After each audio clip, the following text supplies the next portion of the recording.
Hello, my name is Darius Neighbors. I'm a 2007 graduate of the College of Arts and Sciences, and I am here today to give you a virtual tour of Yellowstone and Grand Teton National Parks. I'm super excited to be with you today. In 2016, I did a trip to visit all 59 of the U.S. national parks and started taking 360 photos of the parks. And now I will go and give virtual tours to classrooms or elderly homes or really anybody that wants to see the parks. And so I have some of my national park swag behind me. I have some posters that a UVA friend gave to me, and then I have all of my junior ranger badges. So I'm happy to answer any questions about any national park. Specifically, we'll be going and talking about Yellowstone and Grand Teton. So we'll go ahead and get started.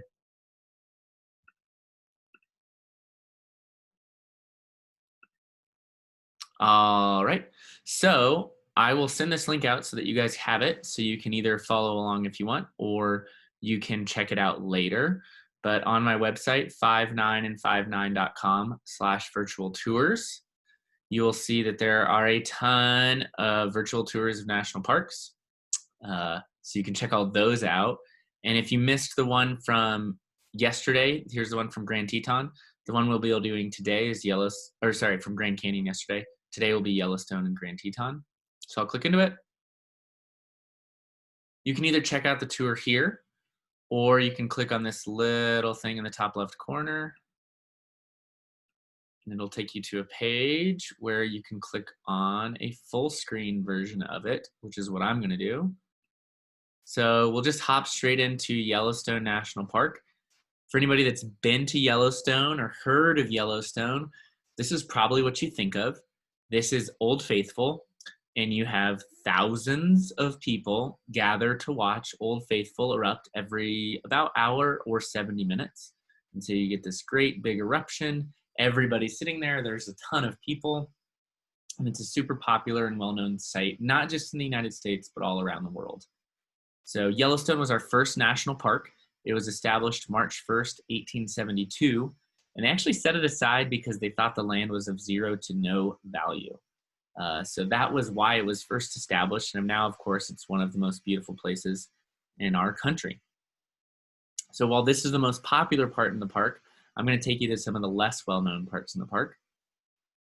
This one is Lone Star Geyser, and Lone Star Geyser is about a 2.5, 3-mile hike from the car.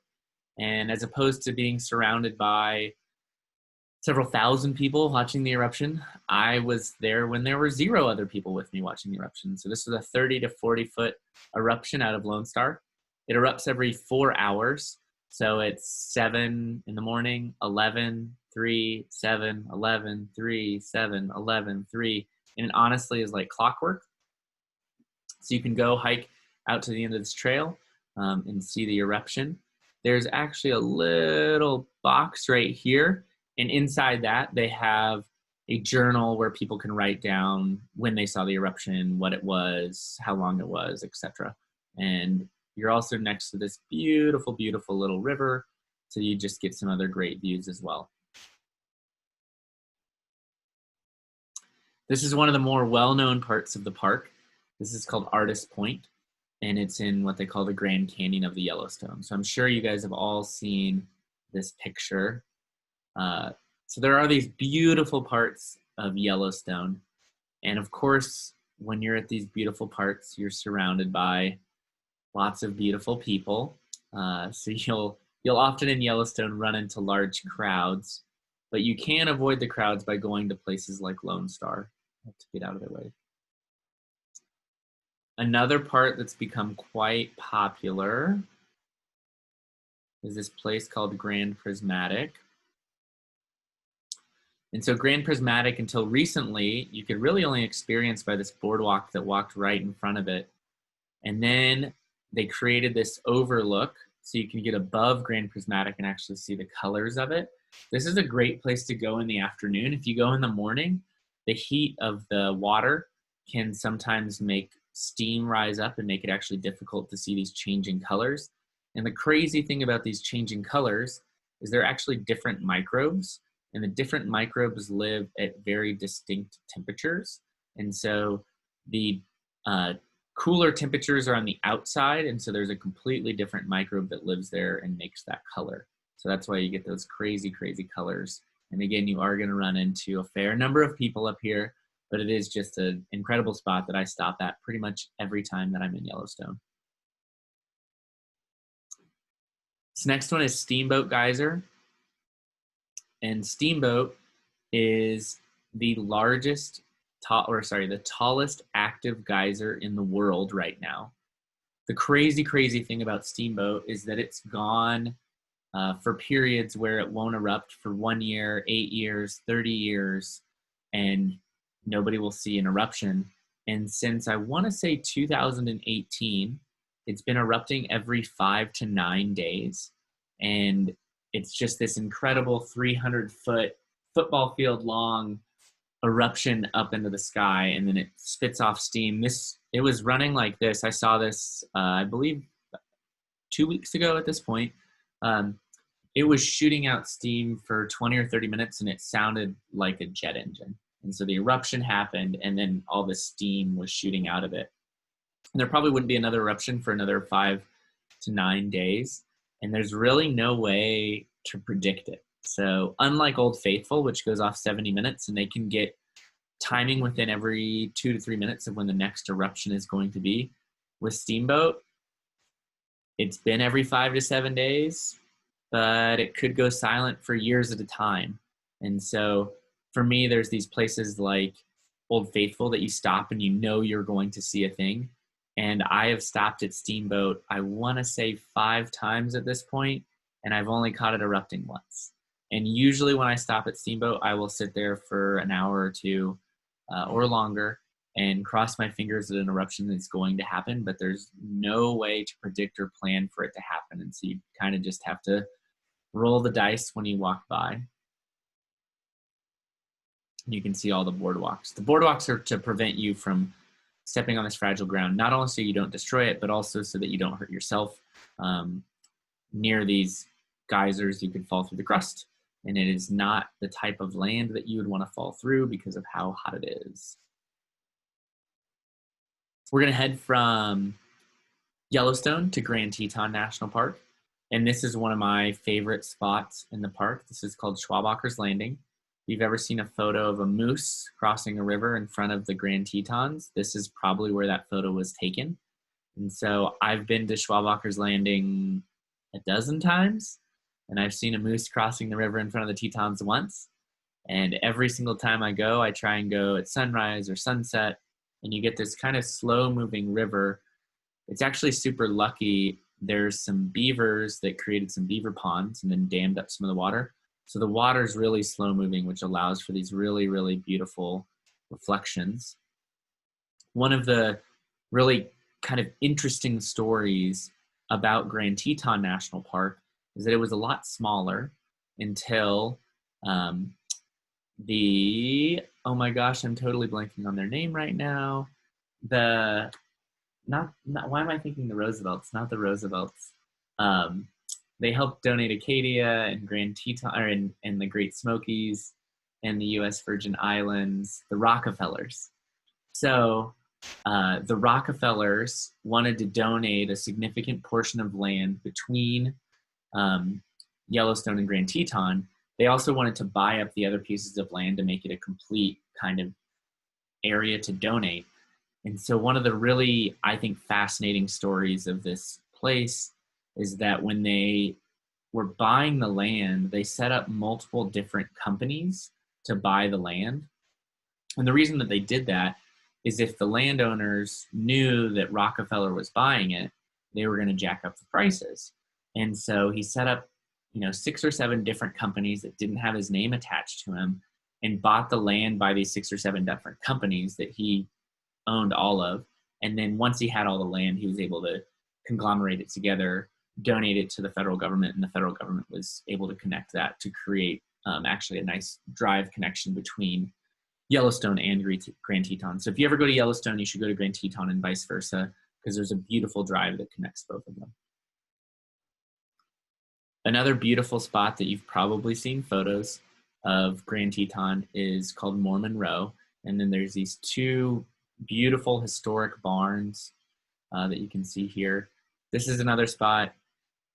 Sunrise or sunset, I'm at Mormon Row, I'm at Schwabacher's Landing. There's like 5 or 6 different spots that I like to hit up in Grand Teton. And these are the places where some mornings I go and it's cloudy and foggy and you can't see a thing. And other mornings I go and it's astounding. So this is one of my favorite places to check out every single time I go to Grand Teton.